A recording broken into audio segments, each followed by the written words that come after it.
5월 16일 오늘 만나 성경 말씀은 창세기 32장 21절에서 22절 말씀입니다. 그들이 서로 말하였다. 그렇다. 아우의 일로 벌을 받는 것이 분명하다.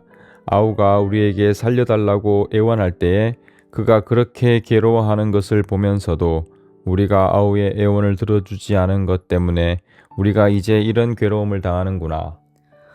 르우벤이 그들에게 대답하였다. 그러기에 내가 그 아이에게 못할 짓을 하는 죄를 짓지 말자고 하지 않더냐. 그런데도 너희는 나의 말을 들은 채도 하지 않았다. 이제 우리가 그 아이의 핏값을 치르게 되었다. 아멘. 오늘 만나로 만나주시는 하나님을 기대합니다. 사람의 마음에는 하나의 거울이 있습니다. 이 거울은 얼굴을 비추는 유리가 아니라 내 존재를 비추는 보이지 않는 거울입니다. 요즘 사람들은 이것을 메타인지라고 부르기도 하는데요. 내가 무엇을 생각하고 있는지, 지금 내 마음의 상태가 어떠한지 한 걸음 떨어져 객관적으로 보는 능력입니다. 사실 하나님은 오래전부터 우리에게 이 능력을 허락하셨습니다.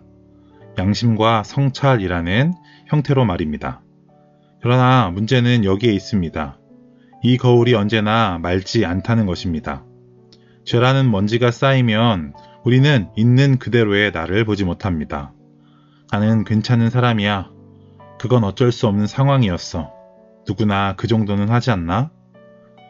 우리는 그렇게 스스로를 감싸며 조금씩 왜곡해 갑니다. 오늘 본문의 요셉의 형들이 바로 그러했습니다. 그들의 거울은 20년 동안 두꺼운 먼지로 덮여 있었습니다. 그러나 하나님은 그 먼지 쌓인 거울을 그냥 두지 않으셨습니다. 어느 날, 어느 순간 그 거울을 닦기 시작하십니다. 요셉의 형들은 요셉을 애굽에 팔아넘긴 이후 20년을 아무 일 없다는 듯 살아갑니다. 가정을 이루고 일상을 살아가며 그날의 기억을 마음 깊은 곳에 묻어둡니다. 아마 그들 중에 몇몇은 이렇게 생각했을 수 있습니다. 그때는 어쩔 수 없었어. 요셉도 너무했잖아. 여러분, 이것이 인간의 모습입니다. 우리에게도 스스로를 돌아보는 기능이 있습니다. 그러나 그 거울은 자주 왜곡됩니다. 나에게는 관대하고 타인에게는 엄격합니다. 우리는 죄를 죄로 보지 않고 상처, 환경, 상황이라는 이름으로 덮어버릴 때가 있지요. 그래서 결국 하나님이 먼지 낀 거울을 닦아주시기 전까지 우리는 자신을 정확히 볼 수 없는 존재입니다. 형들이 애굽에 내려간 이유는 단순했습니다. 먹고 살기 위해서였습니다. 그러나 하나님은 그들의 걸음을 다른 자리로 이끄십니다. 정탐 꿈으로 몰리고 억울한 상황에 놓이고 감옥에 갇히는 일을 겪습니다. 그들은 생각했을 것입니다. 왜 이런 일이 우리에게 일어나는가? 그런데 바로 그 순간 그들의 입에서 이런 고백이 터져 나옵니다. 그들은 서로 말하였다. 그렇다. 아우의 일로 벌을 받는 것이 분명하다. 아우가 우리에게 살려달라고 애원할 때에 그가 그렇게 괴로워하는 것을 보면서도 우리가 아우의 애원을 들어주지 않은 것 때문에 우리가 이제 이런 괴로움을 당하는구나. 여러분, 누가 가르쳐 준 것이 아닙니다. 하나님께서 사건을 통해 그들의 마음을 비추신 것입니다. 여기서 우리가 한 가지 꼭 기억해야 합니다. 모든 고난이 죄의 결과는 아니라는 사실입니다. 그럼에도 하나님은 어떤 상황이든지 사용하셔서 우리를 비추시는 분이십니다. 때로 우리의 삶에 찾아오는 갈등과 고난은 우리를 무너뜨리기 위한 벌이 아니라 우리를 다시 살리기 위한 빛이 되기도 합니다. 하나님은 인생이라는 거울을 통해 말씀하십니다. 이제 너 자신을 보라고 말입니다. 본문 21절을 다시 보면 형들은 이렇게 고백합니다.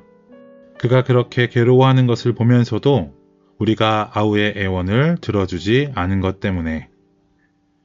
그들은 단순히 사실을 기억한 것이 아닙니다. 20년 전 요셉이 살려달라고 울부짖던 그 목소리, 두려움에 떨던 눈빛, 버려지던 순간의 절망이 이제는 자신들의 아픔으로 다가왔다는 것입니다.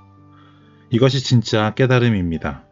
죄를 안다는 것은 정보를 아는 것이 아니라 내 죄 때문에 아파하셨을 하나님의 마음을 느끼는 것입니다. 그러나 놀라운 것은 요셉의 형들이 그 자리에서 도망치지 않았다는 사실입니다. 그들은 변명하지도 않습니다. 르우벤은 형제들을 책망하고 다른 형제들은 그 자리에서 자신들의 죄를 인정합니다. 여러분, 깨달음의 순간에 우리는 선택해야 합니다. 도망칠 것인가 아니면 머물 것인가. 세상의 메타인지는 분석으로 끝납니다. 그러나 신앙의 메타인지는 회개로 나아갑니다. 머문다는 것은 이런 것입니다. 기도 속에서 하나님께 변명하지 않는 것입니다. 관계 속에서 잘못을 인정하는 것입니다. 말씀 앞에서 도망치지 않는 것입니다. 그렇게 빛 앞에 머물 때 하나님은 우리를 정죄하지 않으십니다. 오히려 무너진 자리 위에 새로운 삶을 세우기 시작하십니다.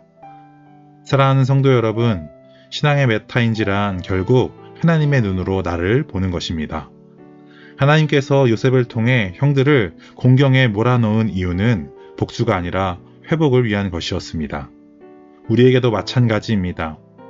하나님이 우리의 죄를 드러내시는 이유는 우리를 부끄럽게 하려는 것이 아니라 우리를 용서하기 위함이고 다시 시작하기 위함입니다.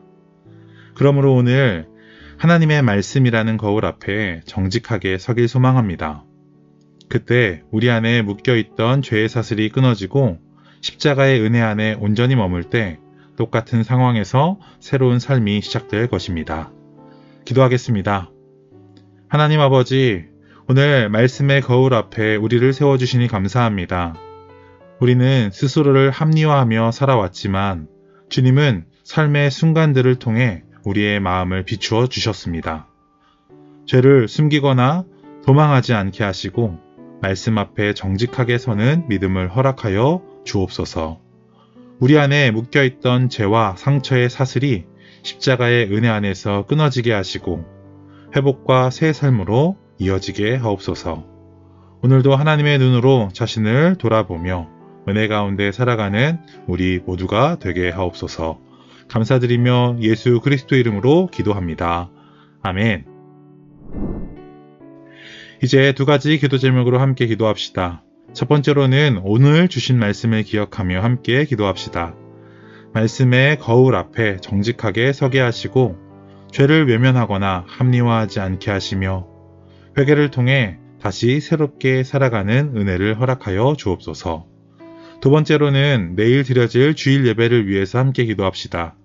먼저 말씀을 전하시는 담임 목사님께 말씀의 능력과 성령의 충만함을 더하여 주시고 청소년 주일 우리 청소년들이 세상의 가치가 아니라 하나님의 말씀 위에 굳게 서서 믿음의 다음 세대로 세워지게 하옵소서. 이 기도 제목으로 기도하신 이후에 개인 기도하시겠습니다.